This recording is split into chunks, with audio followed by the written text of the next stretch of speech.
So you know how sometimes a tactic and a team can just connect and produce magical results? Well, that's what happens today. Today we have a brilliant underdog tactic, but it's also a fantastic elite tactic for an elite team as well. Did that make sense? I hope it did, because it makes sense in my head. So, some context. The team that I selected for the underdog test was Hartlepool in the Sky Bet League 2. Now, looking at the season preview, you can see Hartlepool are predicted to finish 23rd. In fact, there's 150 to 1 chance for us to actually win the title and get promoted as well into League 1. But of course, we absolutely smashed those predictions. So as you can see in the Sky Bet League 2, Hartlepool were the champions, top of the table, playing 46, winning 35, losing 5, of course drawing 6, getting a points tally of 111. In the English FA Cup, we got knocked out in the second round. The Carabao Cup, we got knocked out in the first round. And in the Papa John's Trophy, we got knocked out in the Northern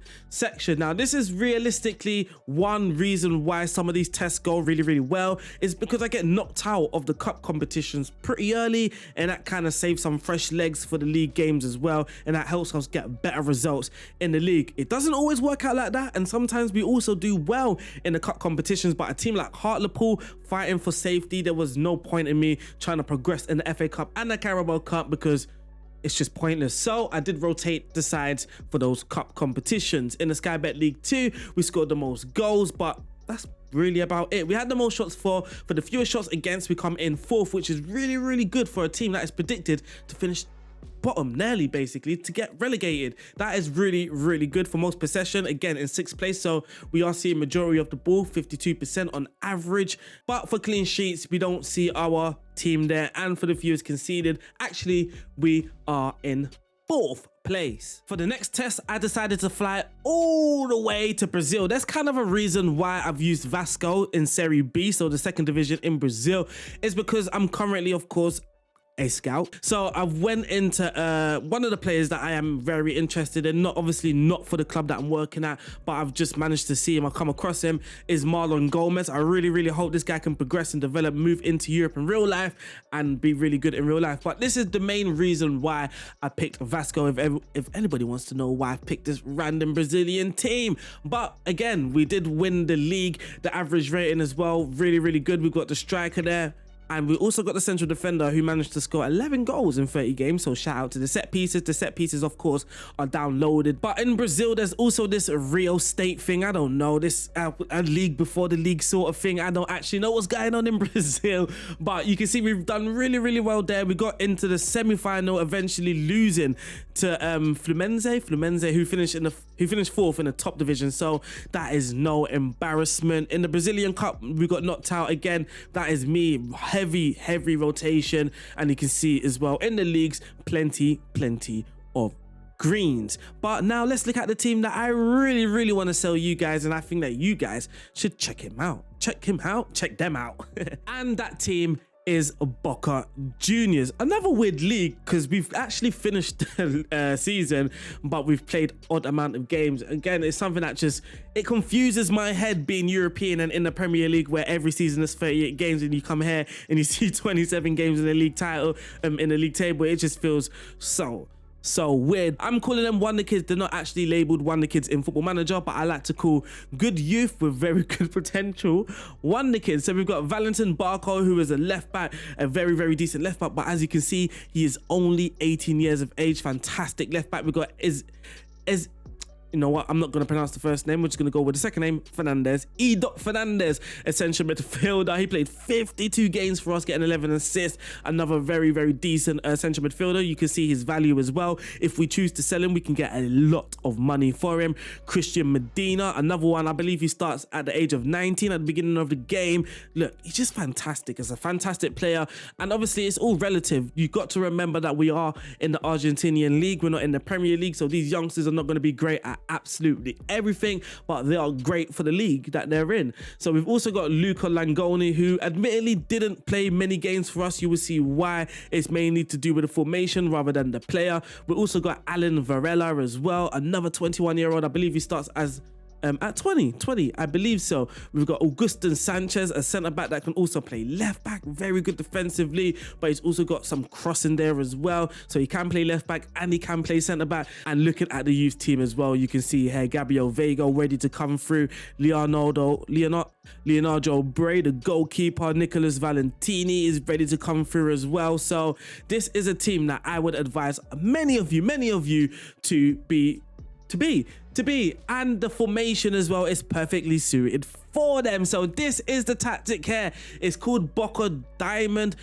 I would probably change that name, but there's 3 different versions. I love to give you guys 3 different versions. So we've got the underdog version, we've got the Boca Junior version, and then we've got the Vasco / I've actually tried this at Inter Milan as well. So let's actually load that one up. So yeah, I was currently testing it at AC Milan as well, and it was just going one way. So I thought, let me not waste time completing this whole season. But we are currently on 62 points. If I go to the league table, we've played 23. We've won 20, drawing 2, losing 1. That one loss came against Fiorentina away from home. We also drew against Verona at home. Very disappointing. But here is the tactic, Boca Diamond. And we're going to go through the team instructions. Then I'm going to obviously load up the Boca Juniors one that I used at Boca Juniors.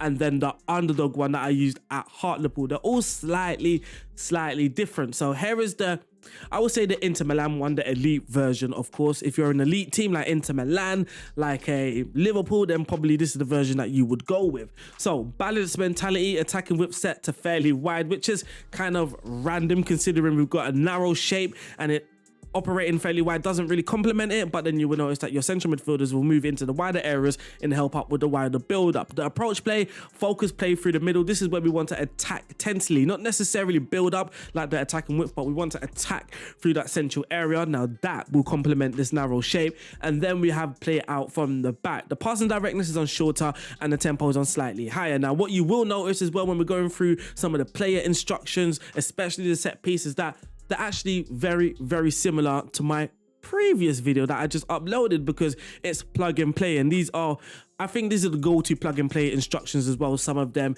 you will notice, like passing directness is slightly higher tempo, or a higher tempo is probably the go-to for a plug and play tactic. Now in transition, when possession has been lost, no counter press, no regroup, but when possession has been won, we are looking to counter attack the opposition. Now the reason why there's no counter press, I felt that when we did lose the ball and we looked to win the ball, we broke our shape too often, and our counter press is actually easy to get broken down. If the opposition just play out in the wider areas, then I mean effectively they just beat our press. So it was pointless for me to use counter press in this tactic, but we did use it at Boca Juniors. Whoops. Goalkeeper in possession, distribute quickly and roll it out. And then lastly, out of possession, we are high pressing, standard defensive line, get stuck in, prevent the short goalkeeper distribution, and trigger press much more often, whacked all the way up, just like the previous version, because plug and play. Now for the player instructions, the goalkeeper, tackle harder, super keeper on attack. We do have a complete wing back on tackle harder. Both central defenders dribble more, close down more, and tackle harder again, just like the previous video. And then we have a complete wing back on support. Now, many of you may actually download plug and play tactics from elsewhere, and you would notice that there are a lot of similarities with these as well. I do try and make things different. So for an example, not using counter press and play out from the back as well. Some plug and plays are actually now without it, so I am trying to do something slightly different as well. Plug and play tactics do help. It does help though, let's be honest.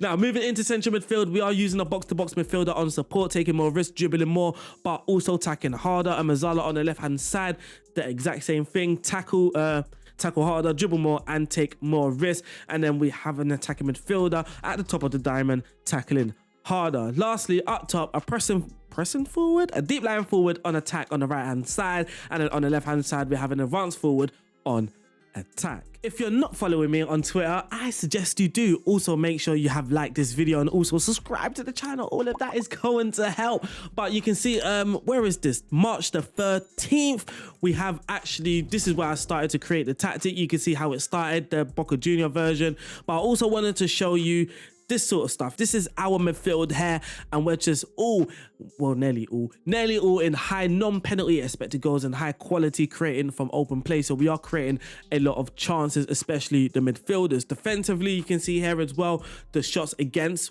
is best us, shots on target against best is us, passes attempted against, you know what, everything here The best is Boca Juniors. We defended absolutely fantastically well. And then here's the Boca Juniors shape as well. And then if we scroll down a little bit more, you can see me talking about how the plan works. So looking at the crossing from the fullbacks are crossing a lot, and they're also accurate with their crossing, possibly down to the time that they have on the ball. The assistance, lots of passes, high assisting. Majority of those defenders there are our defenders. Passing progression, you can see the progressive passes that we're making in midfield. Very, very impressive stuff. And you also can see as well from one of our central midfielders, the box-to-box midfielder on the right-hand side, and you can see some of these progressive passes, and this is how the tactic is working. So now back to the Boca Juniors Diamond. This is possibly or likely to be, if you are Boca Juniors, then this tactic here is perfectly set up for you, where things are it's basically the exact same as the Inter Milan one, but we aren't using a deep line playmaker. Instead, we're now using a ball winning midfielder on defend. And that is literally the only difference. And now lastly, for the underdog version, things are of course slightly different. Now the striker, I did play with this a little bit. I did use a target forward on attack. I did try many different things, so you can try target forward if you want. I went with a pressing forward. The attacking midfielder is now a shadow striker, just someone that's a bit more aggressive actually. And now the Mazzala is on attack as well. So actually, you think we've gone more aggressive. You would think so. We've gone more aggressive, but the passing directness is changed. We're not really that much of a proactive team anymore. So we're not short passing it, trying to keep possession actually, which is letting the players on the pitch make their mind up. We are focusing through the middle, but we aren't playing out from the back. And we are more aggressive off the ball, trying to get more passes into space and encouraging more forward runs in transition. It's the exact same, apart from we're now throwing it long to the fullbacks, getting the ball away from the goal and out of possession. Yeah, things are the exact same, but this is the underdog version, and the downloaded version will come with 3 different versions. Personally, it'll be a little bit illegal, a little bit ridiculous if I didn't show you some of the goals. Here's Varela, central midfielder, playing that progressive pass into the striker Almendra. Look how narrow they're defending. It opens up time and space for the fullback to get the cross in, and what a header. Now for the second goal, here's Almendra, the central midfielder. Again, the fullback out in that wider area. He's just got time and space to whip the ball in. And again, it's the exact same. It's a header. Now for the third goal, Fernandez plays it to Almendra, the fullback. Again, he's in space. They need to stop it. Almendra heads the ball into the empty net. And for the last goal here, here's the right back. Almost had that space, but we're going to press him there. So even though we don't have counter, we do have counter press. We do for the Boca Junior. So here's against Rosario Central. They do have a man sent off, but that was after it was 4-0. There's a far post cross, but it was a good header. Here's Valdez, the central defender, bringing it back. Look at the fullback on the right. Look at him. Fabra in space. Fernandez smashes it, and what a decent goal that was as well. Now here's the fullback on the right hand side. This time he's now going to put the ball into the box. Varela plays, gives it to Vasquez. What a goal. The keeper might have done better there, might have. And the last goal is a set piece, of course. We just whip it in and put the ball in the net. Because I'm a gooner. Come on, you Gunners. We are going to watch Inter Milan beat Tottenham 3-0. The craziest part about this result as well is that it was a heavy rotated side. Here's Gagliardini, Darmain. These are players, Alsani.